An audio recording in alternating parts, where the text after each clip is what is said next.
Hello and welcome to Wordy Tales. I'm so glad you're here with me today. Have you ever caught yourself daydreaming about a wonderful future? Fantasizing about all the amazing things you could achieve? It's a great feeling, isn't it? But what happens when those dreams stay locked up in our minds? Today, we have a story that explores just that. It's a classic tale that will not only entertain you, but also teach us a powerful lesson about turning our dreams into reality.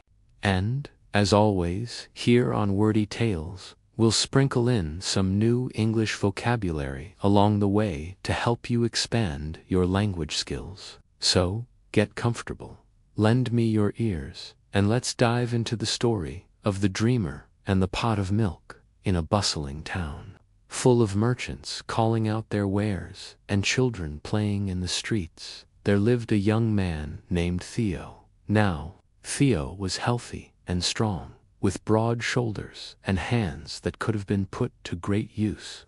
But despite his physical advantages, Theo was known throughout the village for two things: his laziness and his poverty. He was a perennial dreamer.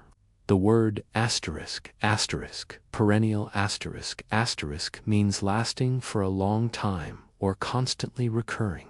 So, Theo was a perennial dreamer, always lost in his grand fantasies. He imagined a life of luxury, filled with riches and respect, but he never actually did anything to make it happen.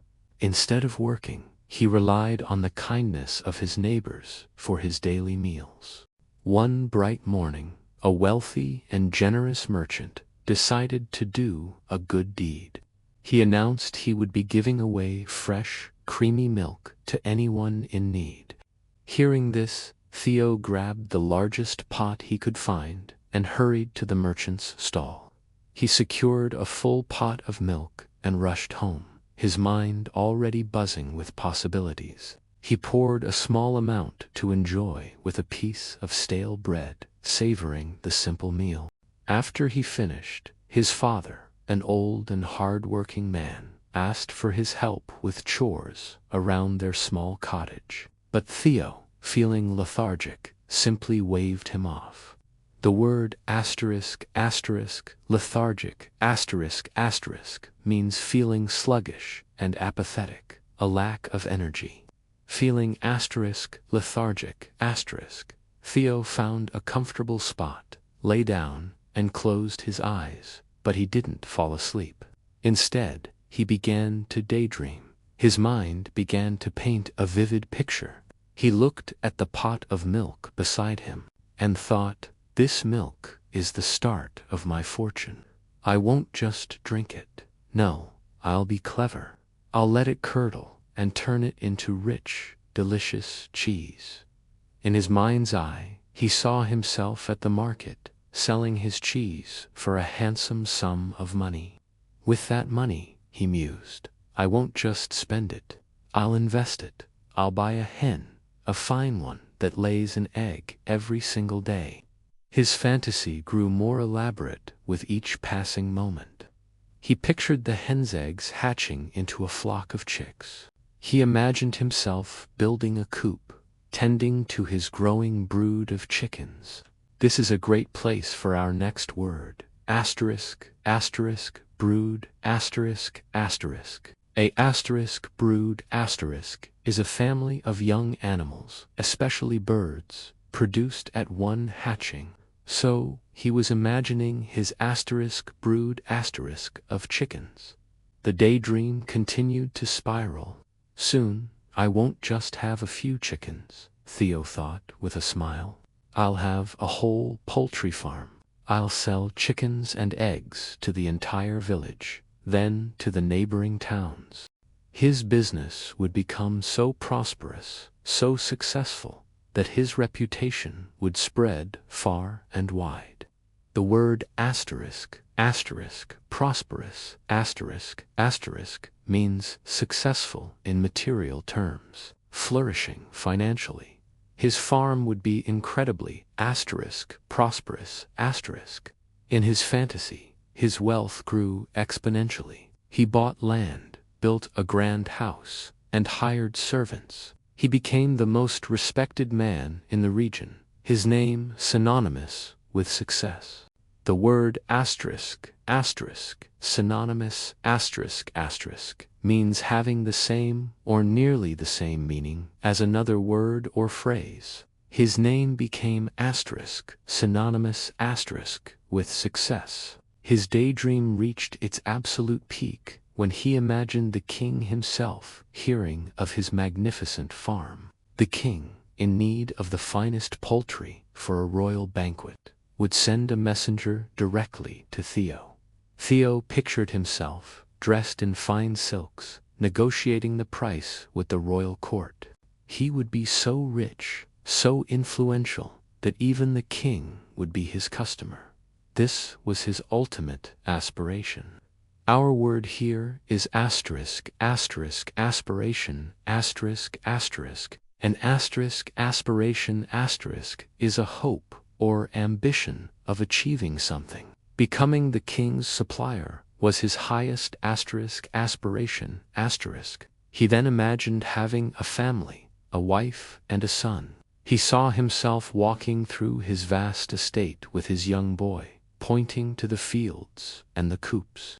In this elaborate fantasy, he pictured his son being a bit like he used to be, a little lazy, a little prone to daydreaming. He imagined himself saying sternly to his son, "You must not be idle. Look at all this. It was built with hard work, not by dreaming." And to emphasize his point, to show his son what happens when you're careless, he imagined giving a swift kick to an imaginary pot.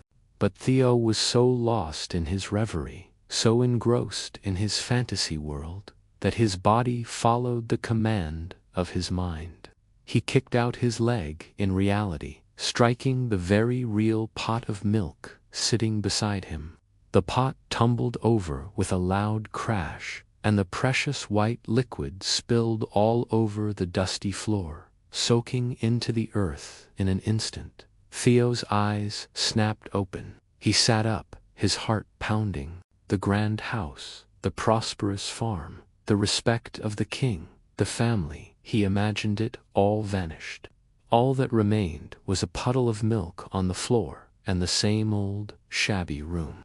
His dreams, so vivid just moments before, had literally been spilled. The opportunity the merchant had given him was gone, wasted not by drinking it, but by dreaming about it.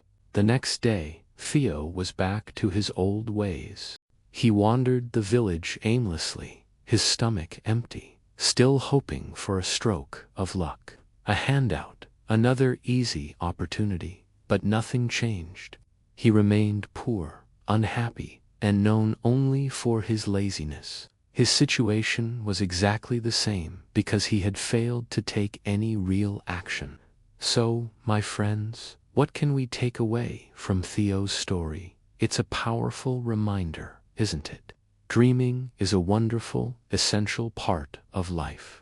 Our dreams and aspirations give us direction and hope. But as Theo's tale so clearly shows us, wishing for success isn't enough. Fantasies without action are just that, fantasies. They are as fragile as a pot of milk, easily spilled and lost forever. The real magic happens when we bridge the gap between our dreams and our reality. And that bridge is built with the planks of hard work, discipline, and persistence. If we truly want to achieve something, whether it's learning a new skill, building a business, or improving ourselves, we must align our actions with our ambitions. We have to be willing to do the work, even when it's not glamorous, even when we feel lethargic. Only by taking consistent, practical steps, day after day, can we turn the milk of our potential into the cheese of our achievements. We must be the doers, not just the dreamers. Thank you so much for joining me on Wordy Tales today. I hope this story resonated with you and that you enjoyed learning some new vocabulary. If you found this tale meaningful, please consider giving this video a thumbs up and subscribing to the channel for more stories that teach and inspire. Your support means the world to me and helps our community grow. Until next time, keep dreaming, but more importantly, keep doing. Take care.